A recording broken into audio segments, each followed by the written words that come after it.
તપ્ત જીવનમ એમાં જોડાયો.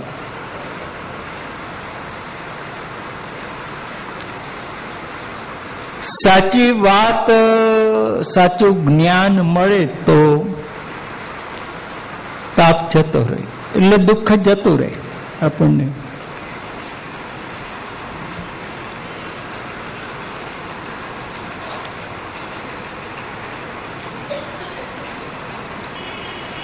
ઘણી વાર આપણી પાસે સાચી સમજ ન હોય માટે દુઃખી થઈએ છીએ.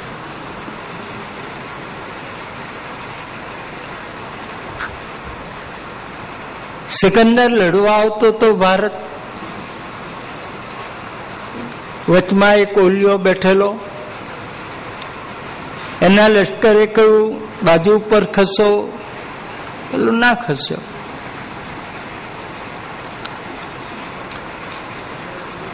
સિકંદર જાતે આવ્યો, બાજુ ઉપર ખસો, મારી વિશાળ સેના આવી રહી છે, ક્યાંક ચગદાઈ જશો. હું સિકંદર છું. ક્યાં જાય છે આ સેના લઈને? કે જગત ઉપર વિજય મેળવવા માટે.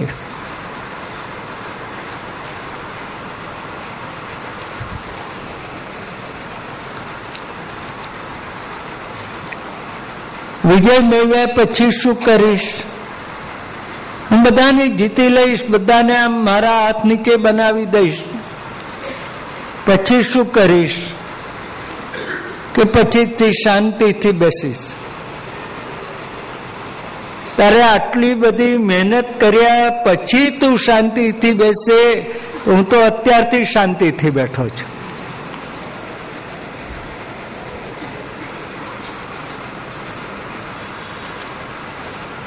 તો એક વૈરાગ્ય, મારે કઈ જોઈતું જ નથી, પછી એને તાપ ક્યાંથી લાગે, એને અશાંતિ ક્યાંથી મળે? જેને જોઈતું હોય અને ના મળે તો દુઃખ. અથવા મને ભગવાને આપ્યું છે તે મારા માટે પૂરતું છે, મારે બીજું જોઈએ નહીં. આ જ્ઞાન.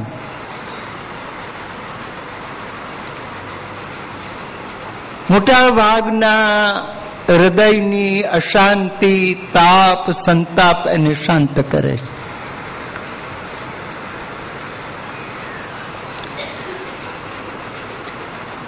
આને સમજવા માટે શ્રી કુંભનદાસજીનું ઉદાહરણ.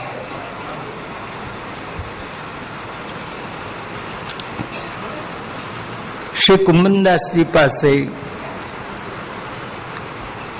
આટલો દર્પણનો કાચનો ટુકડો નહોતો.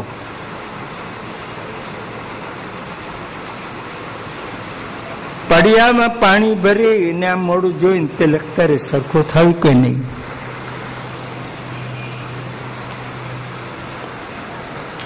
રાજા માનસિંહ એમની આ સ્થિતિ જોઈ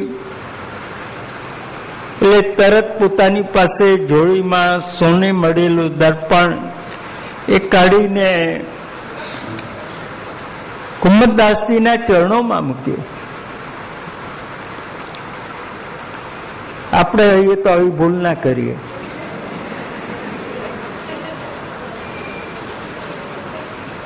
આપણે તો 2 રૂપિયા મૂકીએ, દર્પણ મંગાવી લેજો, બજારમાંથી દર્પણ મંગાવી લેજો, લો આ 5 રૂપિયા.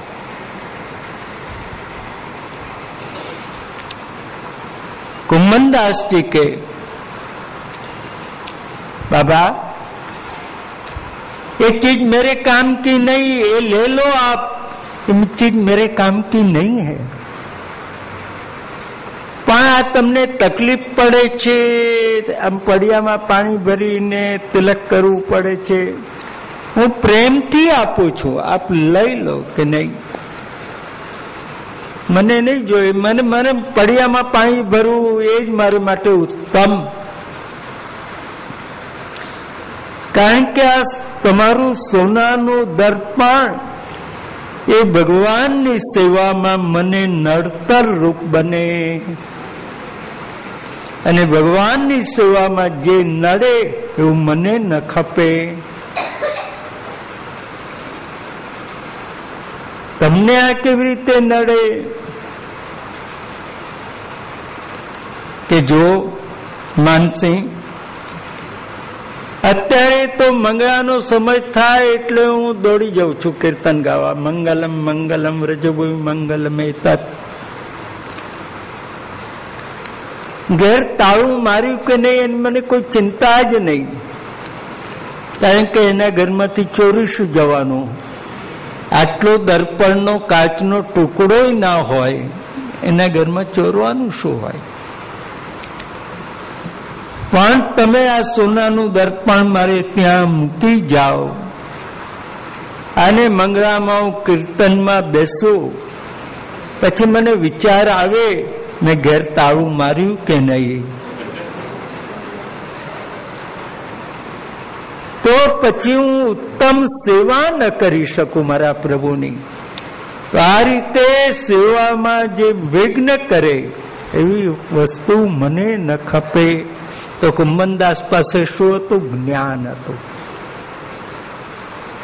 આ એક સમજ હતી કે મારે પડિયામાં પાણી ભરવીથી કામ ચાલે છે, તો પછી આ સોનાના દર્પણની જરૂર છે.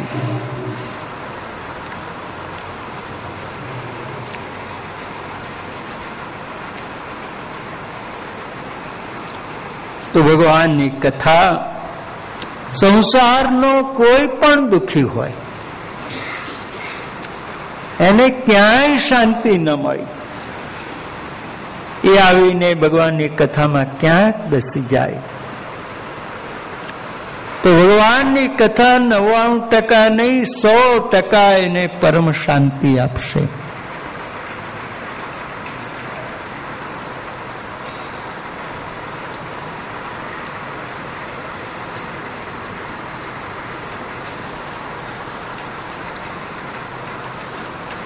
ભગવાનના કથામૃતનો બીજો ગુણ કવિભીરીડિતમ.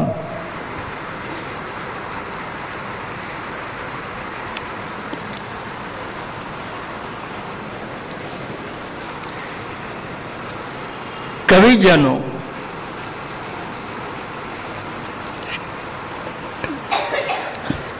કવિ કોને કહેવાય?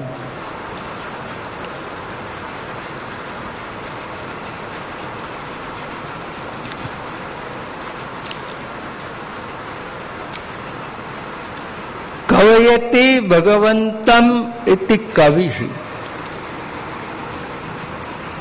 એક ગુજરાતી કવિ શામળ ભટ્ટ, એણે એવી એક કવિની પરિભાષા આપી, કહ્યું કવિ તે શાનો કવિ. બીજાનું કહેલું કે એને કઈ કહેવાતું હશે, જેનું એક મૌલિક સર્જન હોય એને કવિ કહેવાય.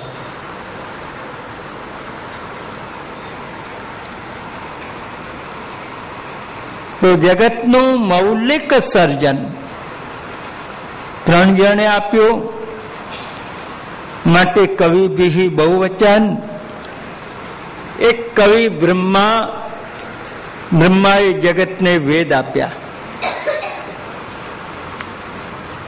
બીજા કવિ વાલ્મીકી, એમણે જગતને રામાયણ આપ્યું. ત્રીજા કવિ વ્યાસ મહર્ષિ, એ જગતને કૃષ્ણ લીલાઓ આપી.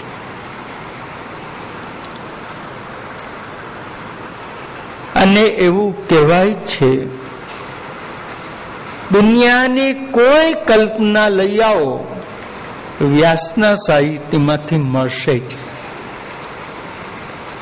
વ્યાસોચ્છિષ્ટમ જગત સર્વ. વ્યાસની વાણીમાં એનું મૂળ 100%. વિમાન તો કે વિમાન છે જ પુરાણોમાં, એમાં પરમાણુ તો કે પરમાણુ છે, સાપેક્ષ વાત તો એ છે. કોઈ એવી નવી કલ્પના નહીં મળે કે જે વ્યાસની વાણીમાં, વાલ્મીકીની વાણી કે વેદમાં ન હોય.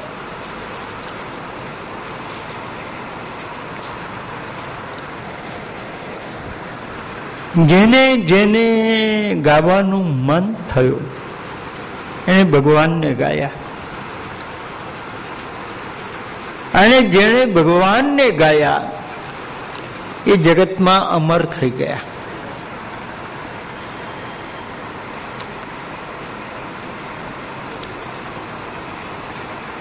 સુરદાસે શ્યામને ગાયો. 500 વર્ષ થયા પણ સુરદાસ ભૂલાય નહીં. મીરાબાઈએ ગિરધર ગોપાળને ગાયો.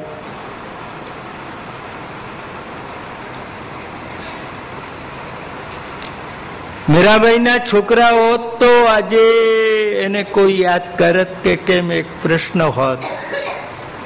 પણ એણે જે શબ્દ દે, જે ભગવાનને ગાયા, આજે આટલે વર્ષે પણ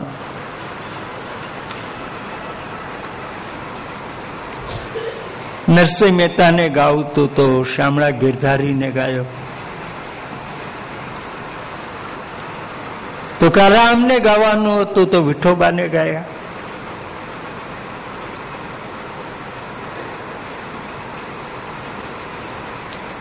આ બધાએ ભગવાનને છોડીને બીજી કવિતાઓ લખી હોત તો આજે દુનિયામાં એમનું નામ હોત ખરું?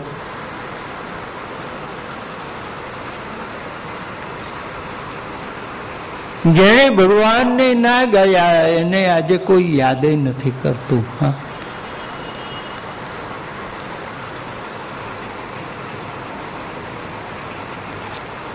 આપણે વડોદરાના એક સાહિત્યકાર હતા રમણલાલ દેસાઈ, એમના જમાનામાં એમની ચોપડીઓ બહુ વંચાતી. આજે કોઈ નહીં. કે નડિયાદના ગોરધનરામ ત્રિપાઠી, જેને સરસ્વતી ચંદ્ર જેવું અદભુત નવલકથા આપી, પણ આજે નહીં. પણ મીરાબાઈ છે કે નરસિંહ મહેતા છે કે સુરદાસ છે કે આજે પણ લોકો એને યાદ કરે, કારણ કે ભગવાનને ગાયા. તેથી કવિ ભીરીડિતમ